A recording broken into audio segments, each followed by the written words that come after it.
ನಮಸ್ಕಾರ ರೀ ಎಲ್ಲರಿಗೂ. ಇವತ್ತು ಚಿಕನ್ ಮಸಾಲ ಮಾಡೋದು ಹೆಂಗೆ ಅಂತ ನಿಮ್ಗೆ ಹೇಳ್ಕೊಡ್ತೇನೆ ರೀ. ಮೊದಲು ಕಾಯಿನ ಕಟ್ ಮಾಡ್ಕೋಬೇಕು. ಅದರೊಳಗಡೆ ಎಲ್ಲ ಕೊಬ್ಬರಿನ ಬೇರ್ಪಡಿಸ್ಬೇಕು. ಆಮೇಲೆ ಸಣ್ಣಾಗಿ ಆಮೇಲೆ ಸ್ವಲ್ಪ ಬೆಳ್ಳುಳ್ಳಿ ಹಾಕಿ ಮಿಕ್ಸಿ ಜಾರಿಗೆ ಆಲ್ರೆಡಿ ನಾನು ಟೊಮ್ಯಾಟೊ ಹಾಕಿದ್ದೀನಿ. ಸ್ವಲ್ಪ ಬೆಳ್ಳುಳ್ಳಿ ಹಾಕಬೇಕು. ಬೆಳ್ಳುಳ್ಳಿ ಹಾಕಿದ್ಮೇಲೆ ಇವಾಗ ನೋಡಿ, ಇದು ಒಂದು ಸ್ವಲ್ಪ ಬಿಳಿ ಎಳ್ಳು ಒಂದು ಸ್ವಲ್ಪ ಹಾಕಬೇಕು.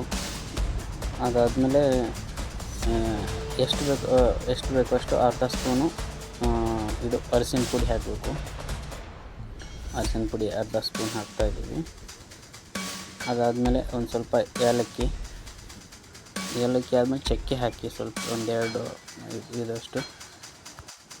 ಇದು ಹೂ ಥರ ಕಾಣಿಸ್ತಾ ಇದೆಯಲ್ಲ, ಅದು ಒಂದೂವರೆ ಹಾಕಿ.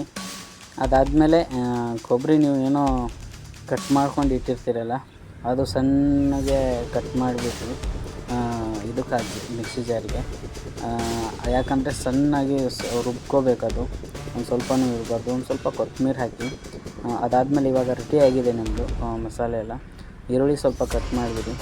ಅದಾದಮೇಲೆ ಒಂದು ಸ್ವಲ್ಪ ಕರಿಬೇವು.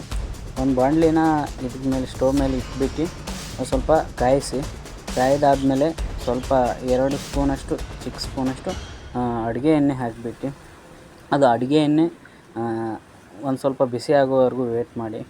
ಬಿಸಿ ಆಗಬೇಕು ಅದು, ಯಾಕಂದರೆ ಚೆನ್ನಾಗಿ ಈರುಳ್ಳಿ ಎಲ್ಲ ಫ್ರೈ ಮಾಡಬೇಕಲ್ಲ, ಹುರಿಬೇಕು. ಅದಕ್ಕೆ ಬಿಸಿ ಮಾಡೋಕ್ಕೆ ಈರುಳ್ಳಿ ಹಾಕಬೇಕು. ಇವಾಗ ಸ್ವಲ್ಪ ಈರುಳ್ಳಿ ಹಾಕ್ತಾಯಿದ್ದೀನಿ. ಅದು ಈರುಳ್ಳಿ ಹಾಗೆ ರೆಡ್ ಕಲರ್ ಬರೋವರೆಗೂ ಹುರಿದು, ಯಾಕಂದರೆ ಅದು ಚೆನ್ನಾಗಿ ಹುರಿಬೇಕು. ಅದಾದಮೇಲೆ ಇವಾಗ ಹುರಿದಾಗಿದೆ.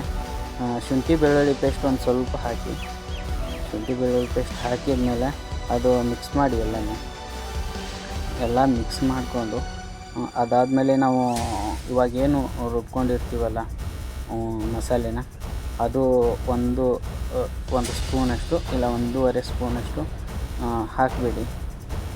ಅದನ್ನು ಹಾಕಿಬಿಟ್ಟು ಅದನ್ನು ಮಿಕ್ಸ್ ಮಾಡಿ ಚೆನ್ನಾಗಿ ಮಿಕ್ಸ್ ಆಗಬೇಕು ಅದಕ್ಕೆ, ಯಾಕಂದರೆ ಅದೆಲ್ಲ ಅಂಟ್ಕೋಬೇಕು. ಅದಾದಮೇಲೆ ಸ್ವಲ್ಪ ಖಾರ ಹಾಕಿಬಿಟ್ಟು ಚಿಕನ್ ಹಾಕಿ. ಅಂದರೆ 1 kg ನಾನು ತೊಗೊಂಡಿದ್ದೆ, ಅದರಲ್ಲಿ ಒಂದು ಅರ್ಧ kg ಇಲ್ಲಾಂದರೆ 3/4 kg ಚಿಕನ್ ಹಾಕ್ತಾಯಿದ್ದೀನಿ. ಚಿಕನ್ ಹಾಕಿ ಅದು ಫುಲ್ ಮಿಕ್ಸ್ ಮಾಡಿ, ಯಾಕಂದರೆ ಅದು ಮಸಾಲೆ ಏನಿದೆ ಅಲ್ವಾ ಅದೆಲ್ಲ ಚಿಕನ್ ಒಳಗಡೆ ಸೇರ್ಕೊಬೇಕು. ಯಾಕಂದರೆ ಚಿಕನ್ ಬೇರೆ ಅದು ಬೇರೆ ಅಂತ ಆದರೆ ಟೇಸ್ಟ್ ಬರೋಲ್ಲ. ಮಿಕ್ಸ್ ಮಾಡ್ಕೊಳ್ಳಿ, ಈ ಥರ ರೆಡ್ ಕಲರ್ ಎಲ್ಲ ಬರಬೇಕು. ಅದು ಮಿಕ್ಸ್ ಮಾಡಿದ ಮೇಲೆ ಪ್ಲೇಟ್ನ ಒಂದು 2ರಿಂದ 3 ನಿಮಿಷ ಮುಚ್ಚಿಡಿ. ಯಾಕಂದರೆ ನಾವು ಆಲ್ರೆಡಿ ಬೇಯಿಸಿರ್ತೀವಿ ಚಿಕನ್ನು, ಇವಾಗೇನು ಅದಿಲ್ಲ. ಒಂದು ಮಿಕ್ಸ್ ಆಗಬೇಕು, ಅದರಲ್ಲಿ ಕೂಡ್ಕೋಬೇಕು. ಆಮೇಲೆ ಕುಯ್ದಿಟ್ಟಿರೋ ಕೊತ್ತಂಬರಿ ಸೊಪ್ಪನ್ನ ಅದರ ಮೇಲ್ಗಡೆ ಉದುರಿಸಿ.